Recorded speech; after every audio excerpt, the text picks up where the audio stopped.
जय गुरुदेव नाम किसका, जय गुरुदेव नाम किसका, प्रभु का पावन नाम, प्रभु का पावन नाम। जय गुरुदेव।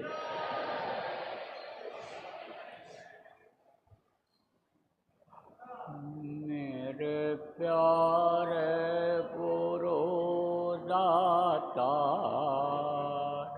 मंगता द्वारे खड़ा,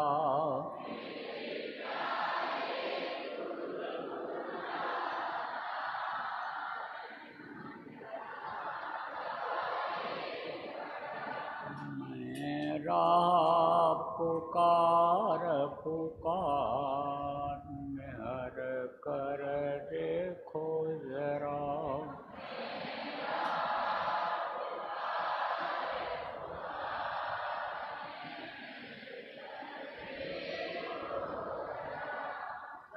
मुझे जय भक्ति दान काल दुख बहुत दिया,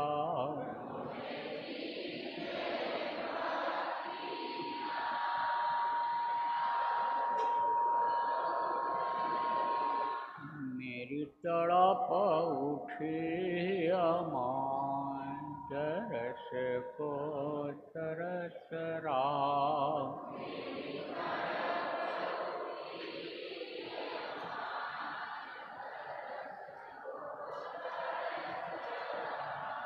बरसाओ घटाय पार प्रेम रंग दीजे बहा,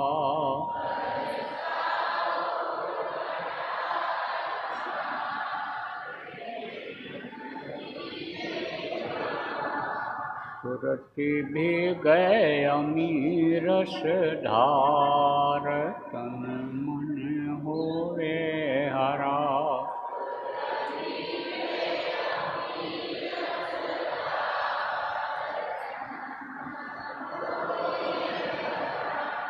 मेरा जीवन सफल हुई जाए तुम गुण गाऊं सदा,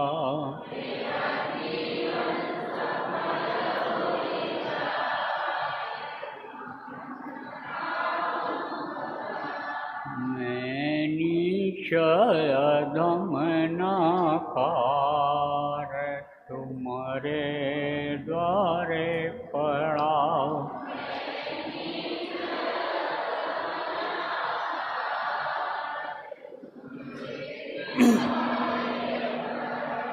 मेरी बिनती सुनो धर प्यार खट गाओ दया,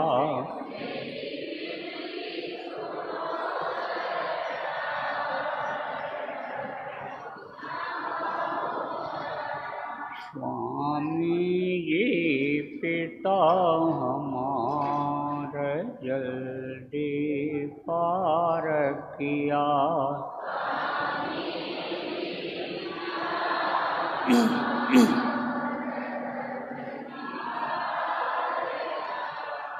जय गुरुदेव स्वामी पिता हमार जल्दी पार करो,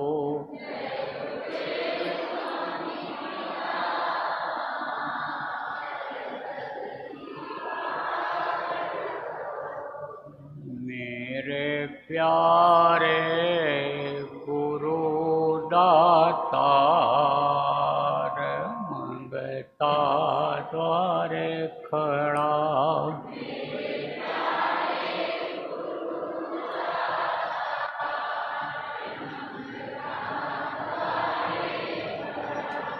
मैं रहा पुकार पुकार, मेहर कर देखो जरा।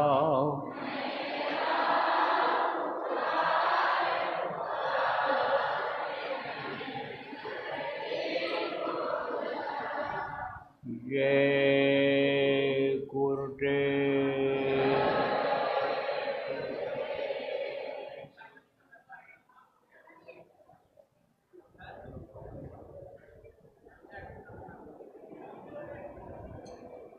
सर्वसमर्थ सर्वत्र स्मरणीय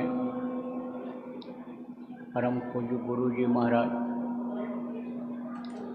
उपस्थित सभी सत्संगी, धर्म प्रेमी बच्चे एवं बच्चियों, गुरु महाराज की अपार दया मेहर हुई और आज 15 सितंबर 2024 को सायंकाल की वेला में आप लोगों का सत्संग के माध्यम से दर्शन का अवसर मिला। यह अहमदाबाद गुजरात की ये भूमि, जहाँ पर हम आप बैठ कर के सत्संग का और सुन रहे हैं, इस धरती का भी महत्व है, क्योंकि सत्संग सब जगह नहीं होता है। सत्संग जब से लोगों ने छोड़ा, तब से देखो लोगों को परेशानियां सामने आ रही हैं जो हट नहीं रही। यूँ कहा जाए परेशानियों का पहाड़ खड़ा हो गया। आदमी दुख झेल रहा है, बीमारी झेल रहा है, लड़ाई झगड़ा टेंशन झेल रहा है। सुख तो आदमी खोजता है कि खाने में सुख मिल जाएगा, और ज़्यादा आराम करने में सुख मिल जाएगा, मोटा गद्दा पर सोने से सुख मिल जाएगा, एसी कमरे में सुख मिल जाएगा, ज़्यादा धन हो जाएगा तो सुख मिल जाएगा। लेकिन ऐसे लोग जो हमेशा दुनिया के सुख को खोजते रहते हैं, वे ज़्यादा दुखी रहते हैं। नींद जल्दी नहीं आती। आपके इसी अहमदाबाद में अरबपति लोग हैं, लेकिन खोजोगे तो नींद की गोलियां उन्हीं के यहाँ ज़्यादा मिलेंगी। नींद की गोली खाते हैं तब नींद आती है। कारोबार आदमी बढ़ाता चला जाता है, महत्वाकांक्षा बढ़ाता चला जाता है, लेकिन जब फंस जाता है तब उससे निकल नहीं पाता। देखता तो है उजाला है, लेकिन वो अंधेरे में फंस जाता है। जैसे कोई मिल गया और कहा कल कारखाना लगा दो, इसमें ज़्यादा फायदा होने लगेगा। अब फायदा को तो देखा नहीं, नौकरी मिलेगी कि नहीं मिलेगी अभी कुछ पता नहीं है, और रुपया पैसा दे दिया नौकरी के लिए, पैसा विश्वास पर दे दिया। अब वो अंधेरा ही तो है कि आएगा कि नहीं आएगा, और झूठ बेईमानी बढ़ती चली जा रही, ठगी बढ़ती चली जा रही है। इसी में आदमी का पैसा फंस जा रहा है। तो जिसके पास है वो भी दुखी है। बड़ा कारोबार है, कई मकान हैं, नौकरी अच्छी है, वो भी दुखी है, और गरीब भी दुखी है। गरीब खाने के लिए दुखी है, और ये बड़े लोग खाते खाते दुखी हैं। अब आप इस बात को समझो, यह है दुखों का संसार। यहाँ सुखी कोई है ही नहीं। कारण क्या है कि अंधेरे में पड़ा हुआ है। अब आप कहोगे अंधेरा यहाँ कहाँ है, इस समय तो उजाला है, रात आएगी तब अंधेरा होगा। लेकिन आँख बंद कर लो तब उजाला रहेगा, आँख बंद करोगे तो अंधेरा रहेगा। तो आँख बंद करके अगर कोई चीज़ खोजवाया जाए तो खोज पाओगे? नहीं खोज पाओगे। लेकिन जब सत्संग मिलता है तब अंधेरा खत्म होता है। कहा ना कि सत्संग से सतपथ दिखे, अज्ञान अंधियारी हटे। अज्ञानता खत्म होती है, अंधियारी हटती है और सत्य का पथ मिलता है। सत्य कौन है? सत्य वो सत्य जिसको कहा गया प्रभु है, वो सत्य है। तो आप ये समझो उससे मिलने का रास्ता, जब सत्संग मिलता है तब मिल जाता है। सत्संग से प्रभु से मिलने का रास्ता मिल जाता है। और प्रभु जब मिल जाता है, जब भगवान मिल जाते हैं, तो भगवान की ही बनाई हुई ये दुनिया है। कमाने खाने का तरीका मालूम हो जाता है, रहने का तरीका मालूम हो जाता है, परिवार में एक दूसरे के साथ कैसा व्यवहार बर्ताव करना चाहिए इसका तरीका मालूम हो जाता है, तो वही आदमी सुखी हो जाता है। जो चीज़ याद रखने लायक है उसी चीज़ को इंसान इस वक्त पर भूल रहा है। क्या याद रखने लायक है? मौत। मौत सबकी आनी है, लेकिन मौत को भूल करके ही इस समय इस दुनिया में चकाचौंध में, बाहरी चकाचौंध में आदमी फंस जाता है। मौत याद आती है, और जबकि मौत सत्य है, मौत आनी ही आनी है। और प्रभु वो सत्य है, प्रभु कभी झूठा हो नहीं सकता है, तो प्रभु को भूल जाते हैं। लेकिन जब सत्संग मिलता है, याद दिलाया जाता है, तब प्रभु याद आने लगते हैं।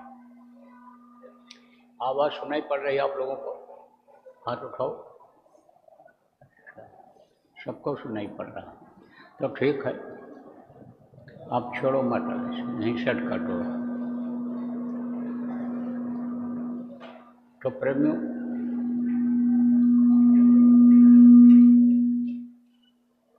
बच्चा जब पेट में रहता है तभी उसको सत्संग सुनने की आदत बन जाती है, क्योंकि माँ के पेट में वो ऊपर से जिसको गैवी आवाज़ कहा गया,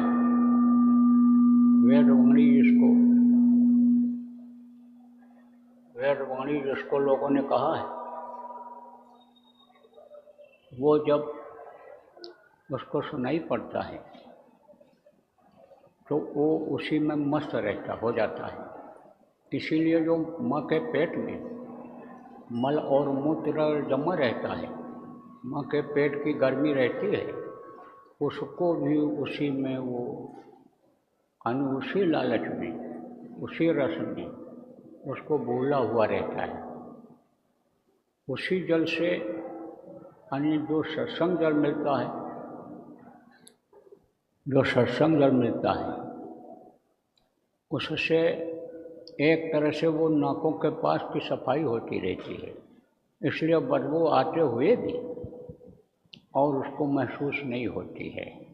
जैसे धूप में आप कहीं जा रहे हो और आपको यह है कि हमको स्टेशन पहुंचना है, नहीं हमारी ट्रेन छूट जाएगी, तो धूप महसूस नहीं होता है।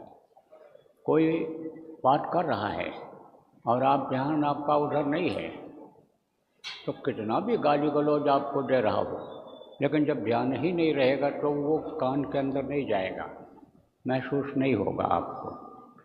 ऐसे ही वो जो सत्संग मिलता है अंदर का, कौन सा सत्संग? जो बाजा बजता है, कौन सा बाजा है? जिसके लिए कहा पांचों नौबत बाजती हो छठी सो राग, पांचों नौबत बाजती हो छठी सो राग, और जा मंदिर खाली पड़ा बैठन लागे का। इस मनुष्य शरीर को मंदिर बताया गया, इसमें पांचों नौबत बजती रहती है। वो जो ऊपर की आवाज़ है 24 घंटे आती रहती है।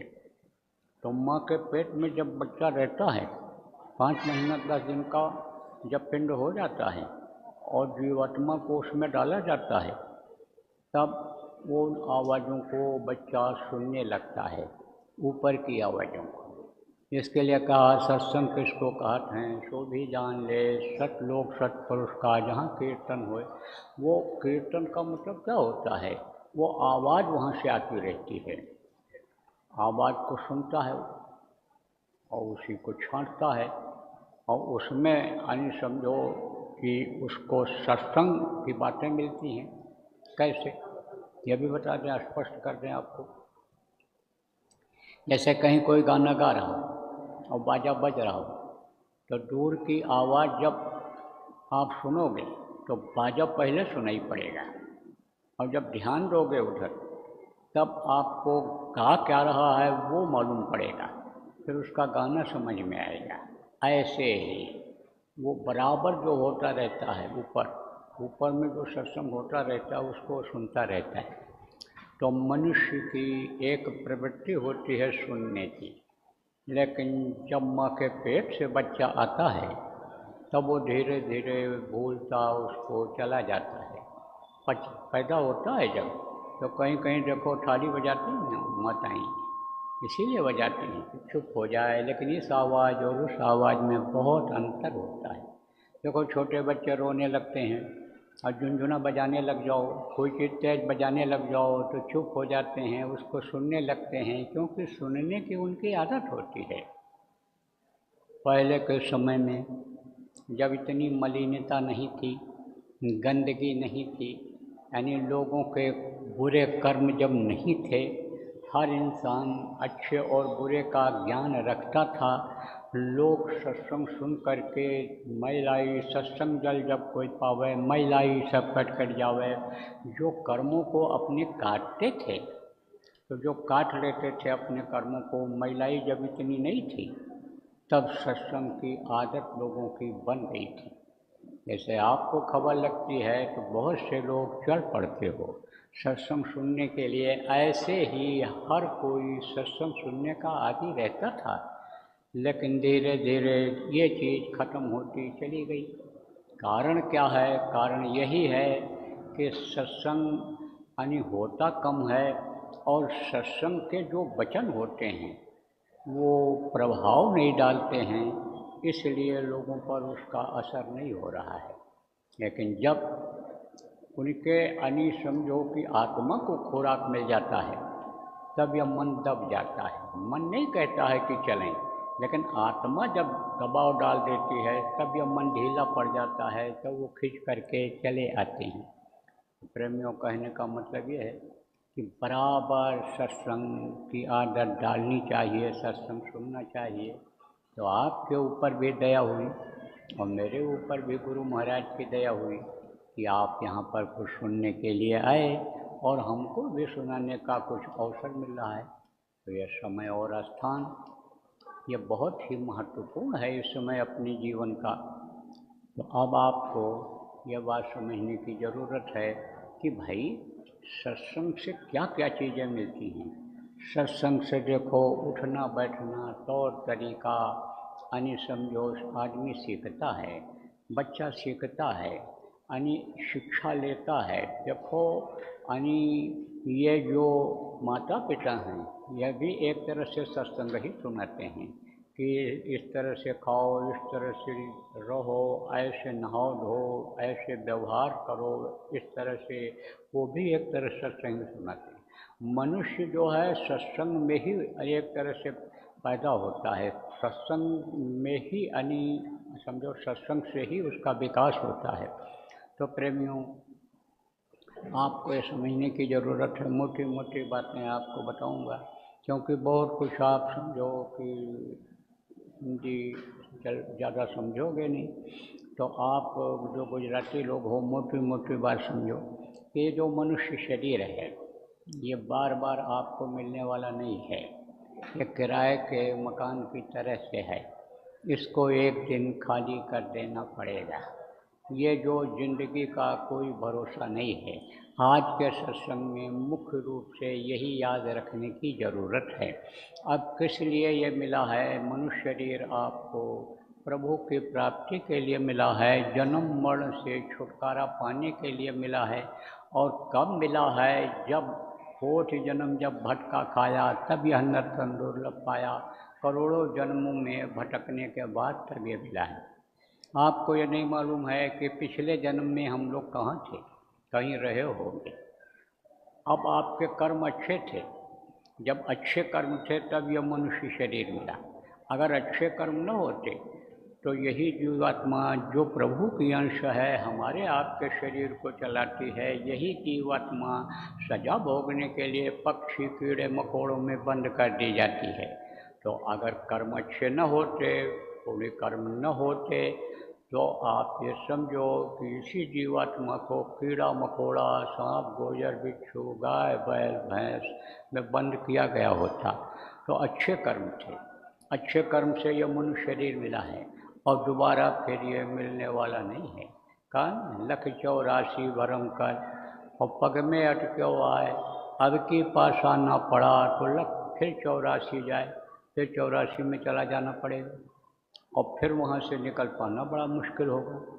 और जब जब जन्म लोगे तब तब तकलीफ होगी। जैसे बच्चा रोता हुआ पैदा होता है, तकलीफ होती है। कोई मरता है तो मरते समय भी तकलीफ होती है। तो जब जन्मना और मरना पड़ता है तब दोनों में तकलीफ होती है, तो बहुत तकलीफ होती है, बड़ा कष्ट होता है। देखो, जब कोई भी जानवर का बच्चा पैदा होता है तो वो भी छटपटाता है, ऐसे पैदा होता है, मरता है तो छटपटाता है। यानी कोई भी हो, चाहे कीड़ा हो, चाहे आसमान का पक्षी हो, चाहे ज़मीन पर चलने वाले जानवर हों, तकलीफ सबको होती है।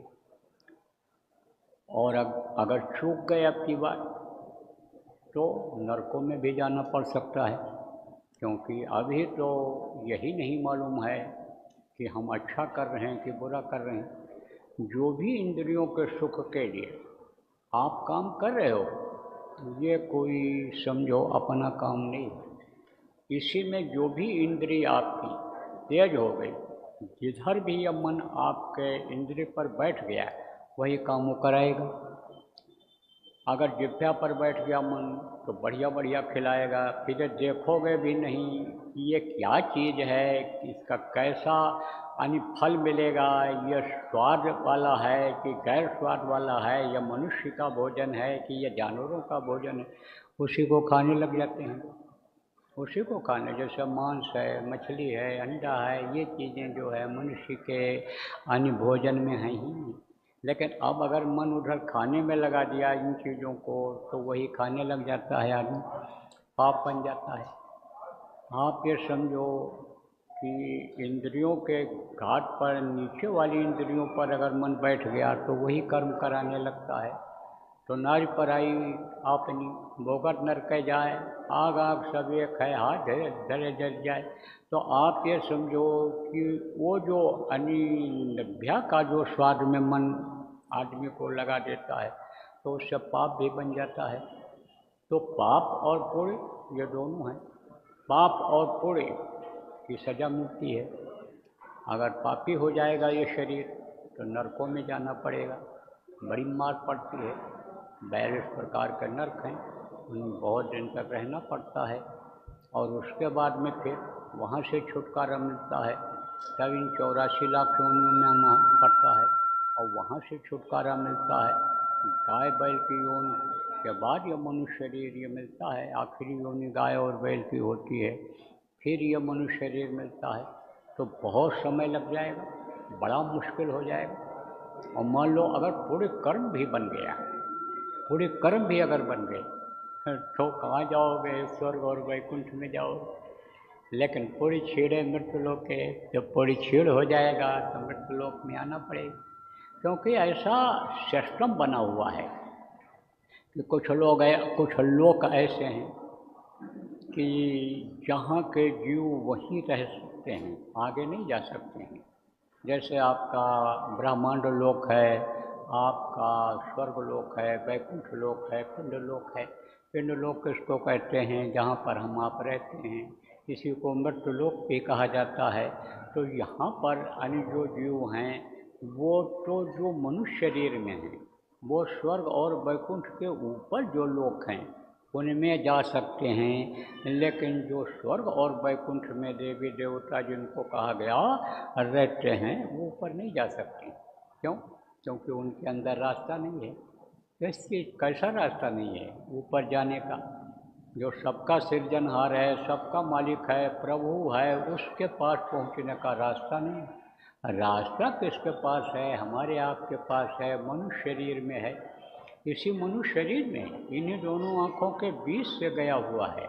तो मनुष्य तो वहाँ पहुँच सकता है, मनुष्य स्वर्ग और वैकुंठ के ऊपर भी जा सकता है, लेकिन वो नहीं जा सकते। इसीलिए कहा गया है कि नर समान नहीं कौनो देही, जीव चराचर जाचते ही। जितने भी चर और अचर के जीव हैं सब इस मनुष्य शरीर को उस प्रभु से मांगते रहते हैं, क्योंकि साधन राम मोक्ष का द्वारा, साधना का घर है एक तरह से, ये पूजा का मंदिर है, मोक्ष का दरवाजा इसी में है। अब आप जो नए लोग आए हो कहोगे भाई मोक्ष क्या चीज़ होती है? मोक्ष ऐसी चीज़ है कि जहाँ से फिर वापस आना नहीं होता है। कहीं कहीं शमशान घाट पर देखो मुक्ति धाम, मोक्ष धाम लिखा हुआ रहता है। अब कोई मुर्दा को ले जाए, कोई दिक्कत आ जाए जलाने में, तो वापस लाता है? कहता है नहीं, इनको मुक्ति दिला करके ही हम वापस आएंगे, चाहे 2 दिन लग जाए, पड़ा रहता है। तो शरीर की मुक्ति तो हो जाती है, लेकिन शरीर को जो चलाने वाली शक्ति है जीवात्मा, इसकी मुक्ति नहीं हो पाती है।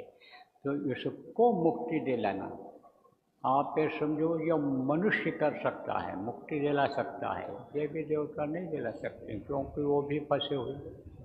अब अज्ञानता में, न जानकारी में, सत्संग न मिलने के कारण, संत के न मिलने के कारण, सतगुरु के न मिलने के कारण आदमी को जानकारी नहीं हो पाती है। दूसरी बात यह है कि समाज जहाँ का जैसा रहता है, जहाँ आदमी पैदा होता है, उसी तरह का उसके ऊपर असर आता है, उसी तरह से उसका संस्कार बनता है। जैसे इसी में जो आप बैठे हो गए, जो लोग यहाँ आए हो गए, आप जितने भी लोग आए हों, एक ही भगवान को बहुत कम लोग मानते हो। जिनको जानकारी हो गई वो तो एक भगवान, एक प्रभु को आप मानते हो, और जिनको नहीं जानकारी है, अलग अलग भगवान को मानते हो। कोई विष्णु भगवान को मानते हो, कोई शिव भगवान को मानते हो, कोई दुर्गा जी को मानते हो, कोई राम भगवान, कोई कृष्ण भगवान, कोई अन्य भगवान को आप मानते हो। तो जिसके घर में जो भी देवी देवता की पूजा होती रही, परिवार वाले मानते रहे, या अड़ोसी पड़ोसी ने बता दिया कि भाई ये भगवान हैं, उन्हीं पर आपने विश्वास कर लिया। लेकिन ये जितने भी भगवान हैं, चाहे जिनकी मूर्ति बनी हो, चाहे जिनका कैलेंडर छपा हुआ हो, ये जितने भी भगवान हैं, या जितने भी भगवान के ये जो नाम हैं, ये आप ये समझो मुक्ति मोक्ष नहीं दिला सकते हैं। जीवात्मा को निज घर, जिसको कहा गया, प्रभु के पास पहुंचा नहीं सकते हैं। क्यों? क्योंकि ये खुद बंधन में है। बंधन किसको कहते हैं? जैसे मनुष्य का शरीर भी बंधन में है। मनुष्य शरीर अगर न मिलता तो आपको कुछ करना पड़ता? कुछ नहीं। ऐसा शरीर बना दिया, इस मृत्युलोक में ऐसे जीवों को बना दिया कि रोज़ खाओ और हजम न कर पाओ उसको, फिर निकालने के लिए सुबह जाना पड़ता है। रोज़ खाओ, रोज़ निकालो, रोज़ इंतजाम करो। अब बंधन में आ गए कि नहीं आ गए?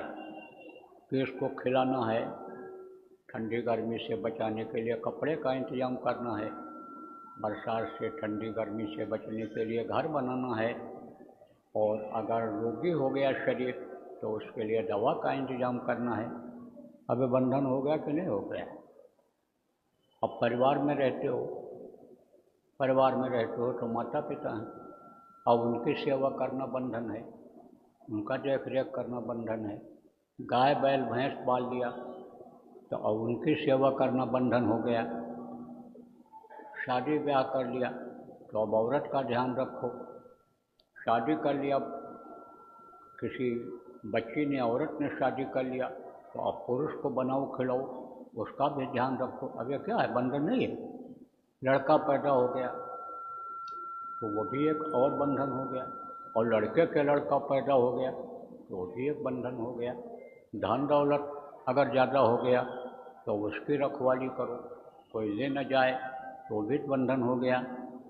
हाथ हवेली हो गई तो अब उसका भी एक बंधन हो गया।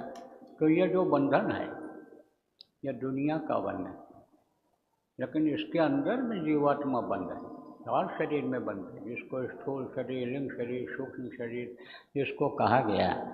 तो एक बंधन और है अंदर में, जो सूक्ष्म बंधन है, जो आप समझो कारण बंधन है, जो लिंग शरीर का बंधन है, ये 4 बंधन में जीवात्मा बंधी हुई है।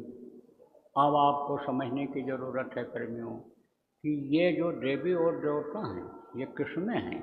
ये लिंग शरीर में है। लिंग शरीर में, लिंग शरीर वालों को खाने के लिए इंतजाम नहीं करना है। दाल चावल रोटी सब्जी ये जो खोजते हो बढ़िया चीज़, दुनिया का फल फूल अच्छा सामान जो खाने के लिए, अच्छा कपड़ा पहनने के लिए, सब उनको खोजने की ज़रूरत नहीं है। उनका जो भोजन है वो बराबर उनको मिलता रहता है। जैसे राजा महाराजा लोगों को है, कोई फिक्र नहीं है, नौकर लगे हैं, समय से पानी, समय से भोजन, समय से बिस्तर लगा हुआ मिलेगा सब। ऐसे ही उनका राजसी ठाठ है। किसका है? जिनको देवी और देवता कहते हैं। आप समझो इनसे ऊपर जो अनि हैं, लिंग शरीर के ऊपर जो हैं सूक्ष्म शरीर में, कारण शरीर में, ये सब जिनको देवता कहते, भगवान कहते हैं, ये सब यही जीवात्माएं हैं जो हमारे आपके अंदर में हैं। तो उनको कोई फिक्र किसी बात की नहीं रहती है, लेकिन बंधन में है, ऊपर जा नहीं सकते हैं। तो जैसे आप यहाँ बंधे हो पारिवारिक बंधन में, सामाजिक बंधन में, अपने जाति बिरादरी के बंधन में हो, आप अपने यानी राज्य का जो नियम है इस नियम के बंधन में हो, नियम तोड़ोगे सज़ा मिलेगी, समाज की व्यवस्था अगर बिगाड़ोगे तो सज़ा मिलेगी, घर में अगर आप व्यवस्था को बिगाड़ोगे, घर से निकाले जाओगे, जैसे इस बंधन में हो, ऐसे वो लोग भी बंधन में बंधे हुए हैं। तो अब आप ये समझो कि बंधन से मुक्ति बंधन वाला कैसे दिला सकता है? तीर्थों में चले जाओ, देवी देवता की मूर्ति के सामने पूजा कर लो, गंगा जमुना कृष्णा कावेरी में स्नान कर लो, तो उसका फल तो मिलेगा। कितना फल मिलेगा? जितना श्रद्धा भाव और भक्ति का होगा उतना ही मिलेगा।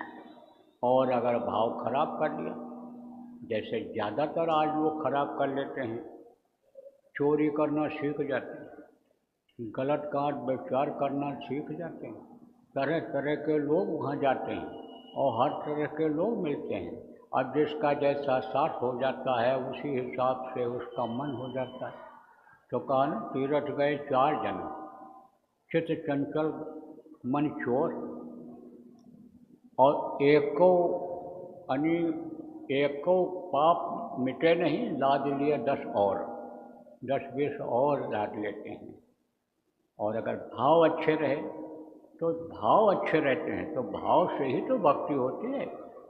सच पूछो तो ये जो शिवलिंग है या ये जो मूर्तियां हैं, अगर आप सच पूछो तो ये किस चीज़ की हैं?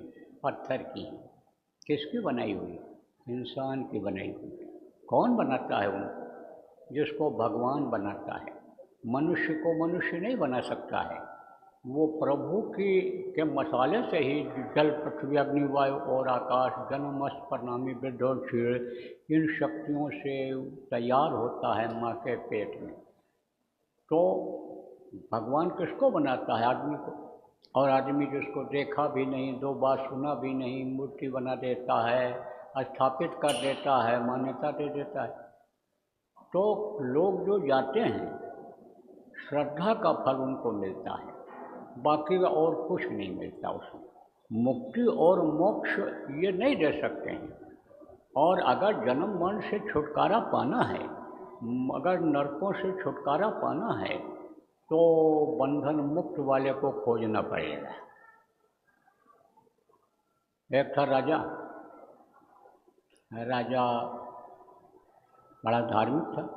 कुछ ऐसे राजा हुए जो बहुत धार्मिक हुए हैं, कुछ ऐसे राजा हुए जो बड़े क्रूर हुए हैं, बड़ा पाप किया है, अन्याय किया है। तो धार्मिक था राजा, संस्कार उसके अच्छे थे। राजा लोग कौन होते हैं? पूरी छेड़े मृत्यु लोग के, पूरी कोई किया, स्वर्ग वैकुंठ गया, उसके बाद में जब वहाँ से पूरे खत्म हुआ तो जन्म लिया इस मृत्युलोक में। कहाँ जन्म लिया? राजा महाराजा के यहाँ, बड़े बड़े सेठ साहूकारों के यहाँ, पंडित मुल्ला पुजारी मठ का मठाधीश बना दिए गए। कम मेहनत में ज़्यादा फायदा, बैठे मिल रहा है हर चीज़। तो राजा कौन थे? राजा था वही जो तप से चूके राज मिलत है, राज से चूके नरकार, तपस्या से चूक गए और फिर तब राजा बन गए। जब वो ख़त्म हो गया, पूरे ख़त्म हो गया, तपस्या किया तो वैकुंठ में गए, वापस कर दिए गए।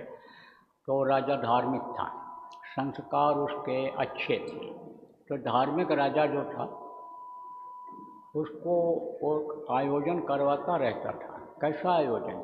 जैसे ये सत्संग का आयोजन आप प्रेमियों ने किया, ऐसे ही लोगों को बुलवाता रहता था, सुनवाता रहता था लोगों को। वो खुद भी सुनता था, कभी सीधा सीधा जाए बैठ जाए, कभी वेश बदल करके जाए सुने। तो उसके समझ में ये आ गया कि भाई इस मनुष्य शरीर के द्वारा ही मुक्ति मोक्ष मिल सकता है और देवता इसके लिए इसीलिए तरसते रहते हैं। तो हमको वो रास्ता खोजना चाहिए और जब प्रभु मिल जाएगा तभी शांति मिलेगी, बाकी भटकने से कुछ नहीं होगा। इस चीज़ की तो जानकारी हो गई। तो देखो प्रेमियों, बच्चों जो पढ़े लिखे हो, पढ़ते हो, समझो एक प्रैक्टिकल होता है, थ्योरी होती है। थ्योरी किसको कहते हैं? पढ़े लिखे को, किताबों को। जिसके लिए कबीर साहब ने कहा, पोथी पढ़ पर जग मुआ, पंडित बयान को ढाई आखर प्रेम के, पढ़े सो पंडित हो। उन्होंने कहा पोथी पढ़ने से मुक्ति मोक्ष नहीं मिल सकता है। वो ढाई अक्षर का जिसको शाह और पावदा शब्द कहा गया, शब्द जब पकड़ में आएगा, शब्द की जानकारी जब होगी तब समझ में आएगा। तो प्रैक्टिकल आप समझो कि अलग होता है, थोड़ी अलग होती है। तो इस चीज़ का ज्ञान तो कर दिया, किताबों को पढ़ करके राजा को भी यह भान हो गया कि प्रभु है, प्रभु से मिला जा सकता है, लेकिन रास्ता बताने वाले उसको नहीं मिले। तो बराबर चिंता फिक्र बनी रहती थी। इस बात का उसको अनुभव हो गया था कि जब प्रभु मिलेगा तभी सुकून मिलेगा, शांति मिलेगी। न राजा को शांति, न रैयत को शांति, न पूंजीपति को ही नींद आ रही है। नानक साहब ने कहा, नानक दुखिया सब संसार और सुखी वही जो नाम आता है। जो नाम को पकड़ लेता है, नाम जिसको मिल जाता है वही सुखी होता है। तो राजा लोगों से पूछने लगा, विद्वानों से पूछने लगा कि भाई मुक्ति मोक्ष कैसे मिलेगा, शांति मिलेगी कैसे? तो किसी ने कहा राजन तीर्थ में जाओ, तीर्थों में गया। कहा गंगा यमुना नहाओ, वह भी नहाया। कहा कि कथा सुनो, सत्यनारायण की कथा भी सुना। बहुत परेशान। तो एक गुरु जी थे उनके, उनके दादाजी के टाइम के, पिता के समय के थे, काफ़ी बुढ़े थे, आते जाते थे, पंडित जी थे, वो विद्वान थे, लोग उनको गुरु जी कहते थे। उनसे पूछा, कहा क्या करें, बड़ी बेचैनी है। तब उन्होंने कहा भागवत सुनो।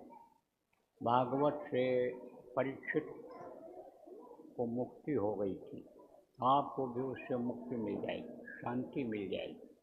तो भागवत को उन्होंने ही विधि विधान से सुनाया, लेकिन तो भी कोई तकलीफ नहीं गई। जो मानसिक कष्ट था, शारीरिक कष्ट अलग होता है, जैसे बीमारी है शारीरिक कष्ट है।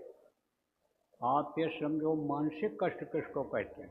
खाने पहनने की दिक्कत नहीं है, सब कुछ है, कार है, बंगला है, रुपया आता है घर में, लेकिन घर में कुछ कुछ लगा रहता है, लड़ाई झगड़ा होता रहता है। नहीं कुछ है तो बच्चे ही एक दूसरे का बाल गाल नोचते रहते हैं, कोई न कोई समस्या आती रहती है, जो आज इस समय पर बहुत से लोगों में है। यहाँ जो लोग आप बैठे हो, आप देखो, आप के ही यहाँ ये चीज़ें होंगी, तो आप ये समझो उसको मानसिक शांति नहीं रहती है। तो मानसिक शांति मिली नहीं, उदास रहने लगा, सोचने लगा भाई जीवन का ये एक एक क्षण बड़ा कीमती है, निकला चला जा रहा है, जो कुछ हो सकता है, शरीर में ताकत है तभी हो सकता है। शरीर छूटने के बाद न कोई भगवान को पाया है न पाएगा, न कोई पढ़ा है न पढ़ कर के पास हो पाएगा, न कोई अपनी बुराई छोड़ पाएगा। अगर छोड़ेगा तो जिंदा रहेगा, तभी बुराइयों को छोड़ेगा, अच्छाई को तभी अपनाएगा, तभी कुछ कर पाएगा। जब जिंदा रहेगा, हाथ पैर चलता रहेगा। फिक्र होने लगी। तो राजा का एक नौकर था, बड़ा प्रेम किसका, अपने गुरु का, गुरुभक्त था। और उसके गुरु जो थे समर्थ गुरु थे, पहुँचे गुरु थे। वो आप समझो कि जानकार थे संत मत के। तो उनका भक्त था, नौकर था। तो अपने मालिक को देखा। कौन मालिक? एक अन्नदाता वो होता है जो खिलाता है, देता है, और जो उसको देता है एक अन्नदाता वो होता है। अरे किसी से आप लेते हो, किसी से आप मांगते हो, और जिससे आप मांगते हो वो भी किसी से मांगता है। उसको कोई देता है तब तो आपको देता है। तो भाई खिलाते तो राजा ही थे, तनख्वाह तो राजा ही देते थे। तो एक मालिक को भी थे। तो मालिक को दुखी देख करके नौकर को एक दिन बर्दाश्त नहीं हुआ।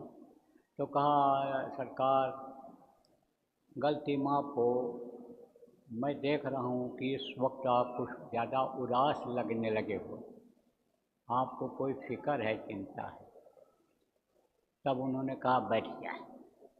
देखो, ये कहावत है कि अच्छी चीज़ कहीं से मिल जाए तो उसको ले लेना चाहिए, सीख लेना चाहिए। और आदमी को जिंदगी भर सीखने की एक इच्छा रखनी चाहिए, क्योंकि छोटी छोटी चीज़ें यानी समझो गाढ़े अवसर पर मुसीबत में याद आ जाती हैं, बातें याद आ जाती हैं और वो मददगार हो जाती हैं। जैसे इस समय पर ये जय गुरुदेव नाम है, गुरु महाराज का जगाया हुआ नाम है।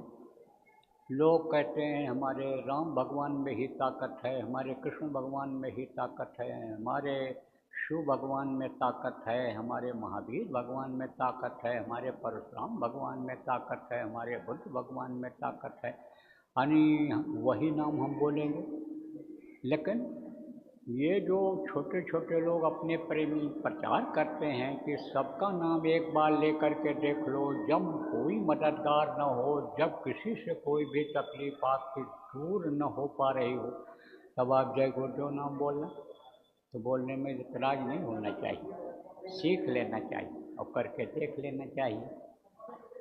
तो राजा ने क्या कहा, बैठ जा। बैठा दिया अपने नौकर को और कहा, बोल, अब तेरे को मैं बताऊं, सरकार बताओ। तब बताया। कहा, मैं शांति खोज रहा हूँ, मुक्ति मोक्ष का रास्ता खोज रहा हूँ। मैंने बहुत से देवी देवताओं की पूजा किया, मैंने जो भी जो कहा वो मैंने दान पुण्य किया, कथा भागवत में सुना, और तू साथ रहता है, देखता ही है। बोले, हाँ सरकार। तो कहा, मुझे शांति नहीं मिल पा रही, बोल कैसे मिलेगी? तब उसने कहा, ये तो हमारे गुरु जी ही बता पाएंगे। कौन है तेरे गुरु जी? बताया उसने। कहाँ रहते थे गुरु जी? वो नदी के किनारे झोपड़ी में रहते थे, छोटा मोटा उनका आश्रम था, वहीं पर रहते थे। वहीं पर ये 15वें दिन महीने में जाता था, नौकर उनका जब सत्संग होता था, सत्संग सुनता था, जाता रहता था। तो बोले, हाँ अच्छा, वहाँ रहते हैं तेरे गुरु जी। तू जाता तो है, 15 दिन में छुट्टी लेता है, जाता तो है, तू वहीं जाता है? बोले, सरकार वहीं जाता हूँ। राजा ने पूछा, तू वहीं जाता है? नौकर ने कहा, सरकार वहीं जाता हूँ। तो तू बुला ले अपने गुरु को। सोचा उन्होंने कि भाई अच्छी चीज़ कहीं भी मिल जाए, लेना चाहिए। तो कहा, बुला ले। तब उसने कहा, वो ऐसे नहीं आएंगे सरकार, वो कहीं ऐसे नहीं आते हैं। तो कहते हैं, क्यों नहीं आते हैं? कहते हैं, नहीं आते हैं, उनकी मर्जी है, और आपके यहाँ तो और नहीं आएंगे, हमारे यहाँ क्यों नहीं आएंगे? मैं तो उनको पकड़वा सकता हूँ, मैं तो ज़बरदस्ती बुला सकता हूँ। बोले सरकार छोटी मुँह बड़ी बात, यह तो मैं नहीं कह सकता हूँ कि आप जो है उनको नहीं बुला पाओगे, लेकिन वो उनको ला नहीं पाओगे, ये मुझे विश्वास है। देखो, महात्माओं को कहाँ लोग समझ पाते हैं। मनुष्य शरीर में ही इस धरती पर आते हैं और अपना काम करके चले जाते हैं। महापुरुष इसी भारत भूमि पर कितने आए और चले गए, लेकिन उस समय पर क्या लोगों ने पहचाना? न कबीर साहब को पहचाना, न पलटू को पहचाना, न मीरा को पहचाना, कवरेज को न पहचाना, खाल खींच लिया। आप देखो ईसा मसीह को फांसी पर लटका दिया, कहाँ पहचान पाए? गोस्वामी जी महाराज को जेल में बंद कर दिया, कहाँ पहचान पाए? सदा संसार में सत्पुरुष सुंदर तन धर के आए हैं, मगर दुनिया वाले क्या उन्हें पहचान पाए हैं? जल्दी नहीं पहचान पाते हैं। मनुष्य शरीर में पहचान नहीं होती, पहचान अंतर में होती है। देखो प्रेमियों, हमारे जो गुरु महाराज हैं, ये जिनकी तस्वीर लगी हुई है, आप लोगों के भी कुछ लोगों के गुरु महाराज यही हैं, लेकिन इनको बाहर से नहीं पहचान पाई, अंतर में इनकी पहचान अब भी होती है। और पहले भी जिसको हुई हुई, जैसे कबीर साहब को रानी इंदुमती ने अंदर में देखा तो सचखंड में बैठे हुए, तब बोली कि आप ही सब कुछ कर रहे हो, मुझे अगर यह मालूम होता मृत्युलोक में कि आप ही सब कुछ हो, करने वाले आप ही हो, तो मुझको इतनी मेहनत क्यों करनी पड़ती? मैं तो गुरु पूजा में शक्ति पूजा, गुरु समान कोई देव न दूजा, आपकी पूजा करके, आपका चरण कमल पकड़ करके मैं पार हो जाती, मुझे इतनी मेहनत क्यों करनी पड़ती, साधना क्यों करनी पड़ती? तब उन्होंने कहा, किसने कहा? कबीर साहब, कि तुझको विश्वास न होता है कि मनुष्य शरीर में भी इतनी शक्ति हो सकती है, तुझको विश्वास न होता है, इसलिए तुझको मैंने रास्ता बताया और रास्ते पर चलाया और फिर ला करके यहाँ ये जलवा दिखाया। बोल तेरी मदद किया कि नहीं किया? तब चरणों पर गिर पड़ी, बोली आपके मदद के बगैर तो मैं कचड़े में फंसी हुई थी, गंदगी में फंसी हुई थी, वहाँ से मैं निकल ही नहीं सकती थी, मैं तो साधारण घर में भी नहीं थी, राजमहल में रहती थी, मैं राज के सुख को छोड़ ही नहीं सकती थी, और कदम कदम पर आपने मदद किया। जहाँ जहाँ पर बजर दरवाजे लगे रहे, जहाँ तोड़ करके खोल करके आने की क्षमता हम में नहीं रही, याद करते ही आप वहाँ खड़े मिले और ला करके यहाँ पर आप मुझे अपने चरणों में शरण दिया, तो आपकी महिमा का तो वर्णन नहीं किया जा सकता है। संतों की महिमा अनंत, अनंत किया उपकार, लोचन अनंत उघाड़िया, अनंत दिखावन हार, आपकी महिमा तो अनंत है।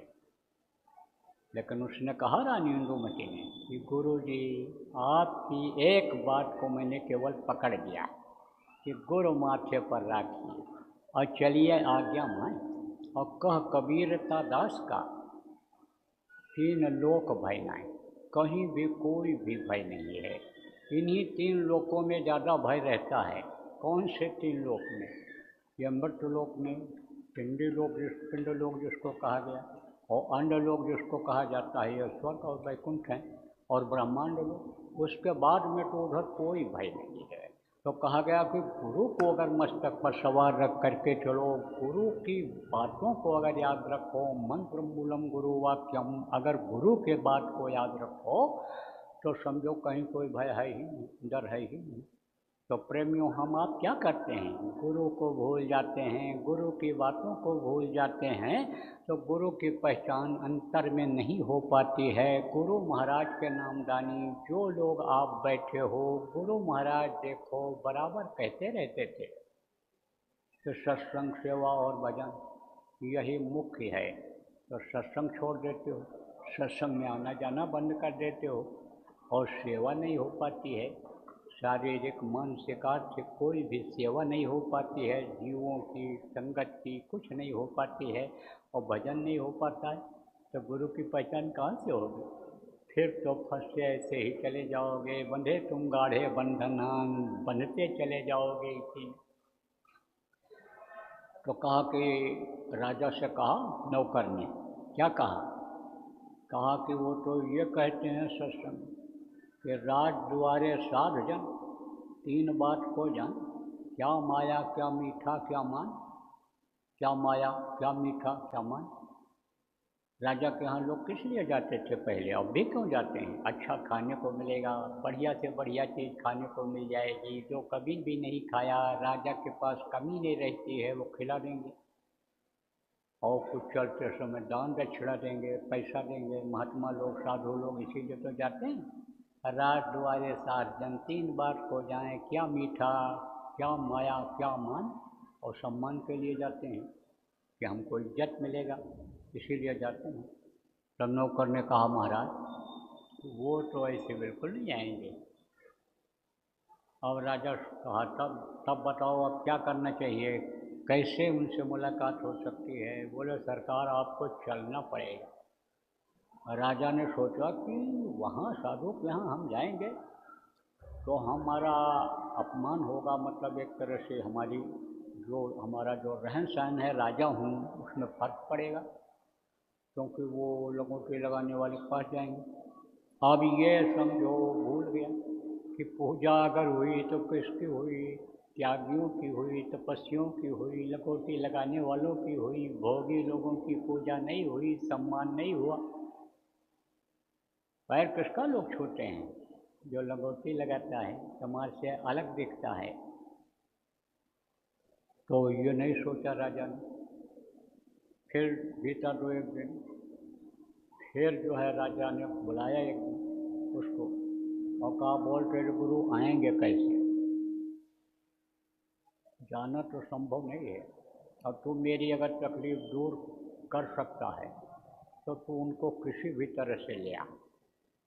तब उसने कहा सरकार संत न देखें चाल कुचाल, और वो परखें अंतर का हाल। अंतर का आपके हाल परख जाएं, चाहे आप बोल करके उनसे कहोगे, चाहे लिख करके कहोगे, और वो चाहे आप जाकर कहोगे, चाहे यहीं से कहोगे, वो समझ जाएंगे।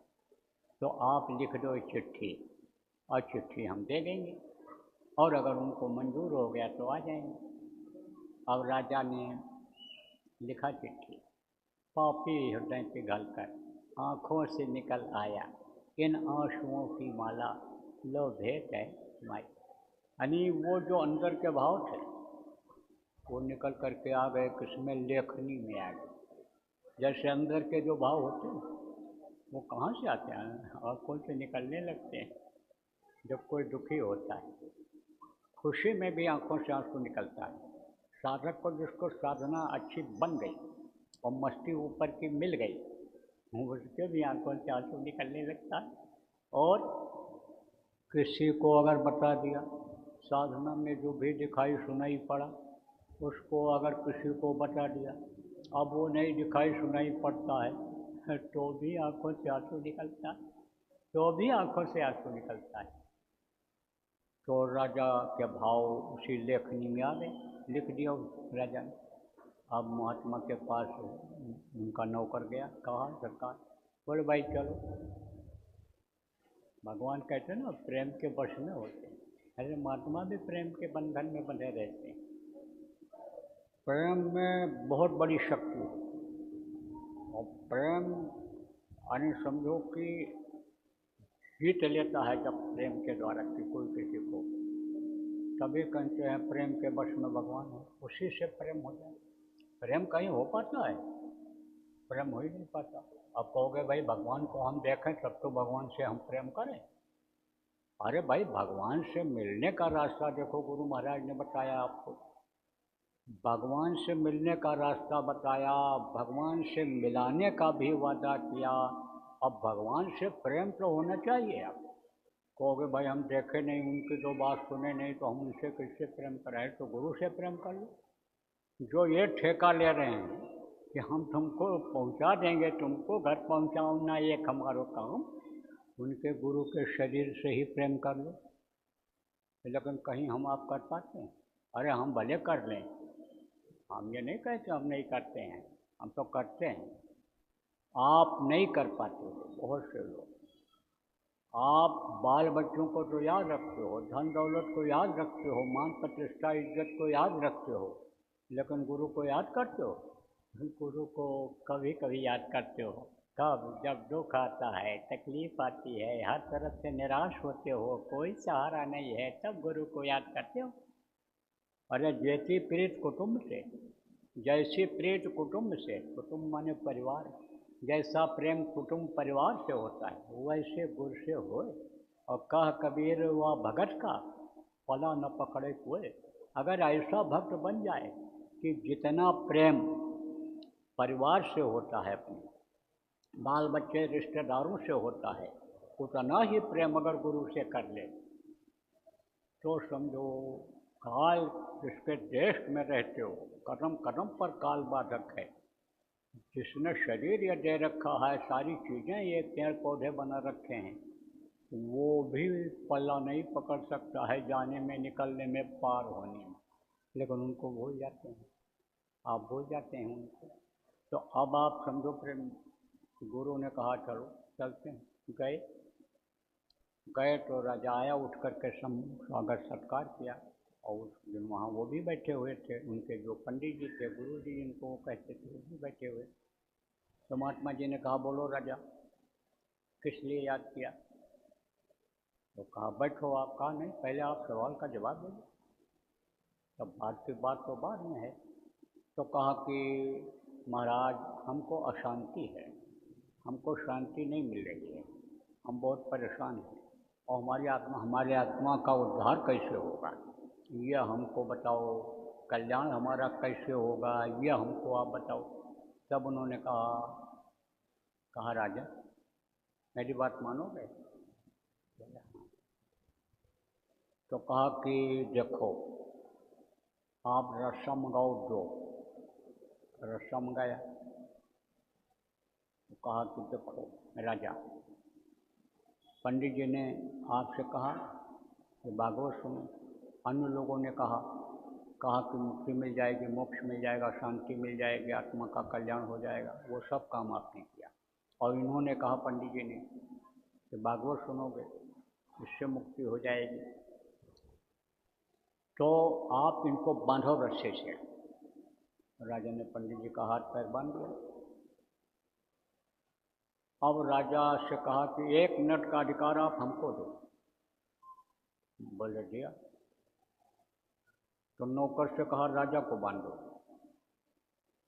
अब राजा का जब पावर आ गया तो नौकर उनका कहना मानेगा ही, तो नौकर ने राजा को बांध दिया। और पंडित जी से कहा राजा को खोलो। और बोले हमारा हाथ पैर बंधा है, तो हम कैसे खोल पाएंगे, हम नहीं खोल पाएंगे। तो राजा से कहा तो आप ही पंडित जी को खोल दो, बुजुर्ग आदमी को, बूढ़े का हाथ पैर बंधा है, इनको खोल दो। राजा ने कहा मैं भी बंधा पड़ा हूँ, मैं कहाँ से खोल सकता हूँ।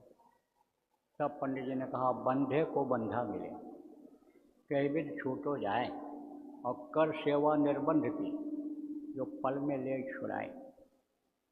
देखो इधर नवरात्र आ रही है, अब आप ही लोगों में से बहुत से लोग चल पड़ो।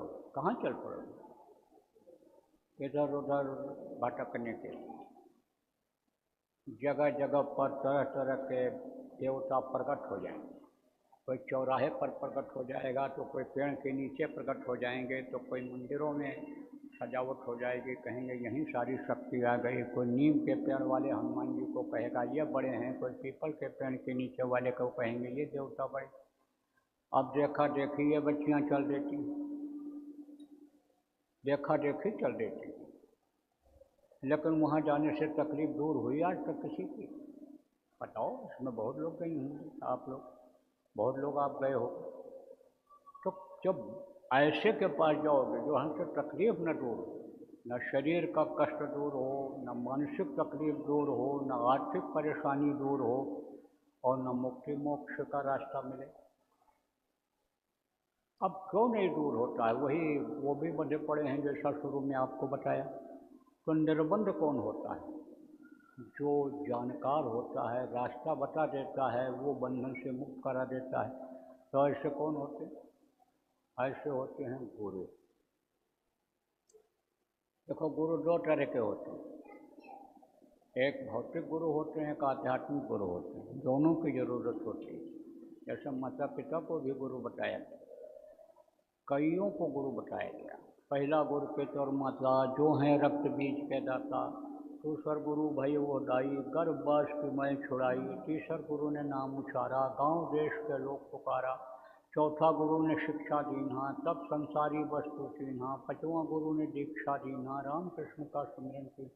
और छठवां गुरु ने सब भ्रम तोड़ा, ओंकार से नाता जोड़ा। सतवां गुरु शत शब्द लखावा, और जहाँ का जीव तहाँ पहुँचा। आप ये समझो, शब्द स्नेही जिसको कहा गया है, ऐसे गुरु जब मिलते हैं तब जहाँ का जीव प्रभु की अंश ये जीवात्मा यहाँ आकर फंस गई और ये फिर उस प्रभु के पास तक पहुँच पाती है। तो मैं आपको बता रहा था, जैसे कोई काम धंधा सिखा देते हैं, लकड़ी लोहे का काम सिखा दिया तो उनको भी आदमी गुरु मानता है। ABCD पढ़ा देते हैं, क ख ग घ पढ़ा देते हैं, उनको भी लोग गुरु मानते हैं। कोई भी चीज़ कोई किसी को बता देता है तो वो उसको गुरु मानने लग जाता है।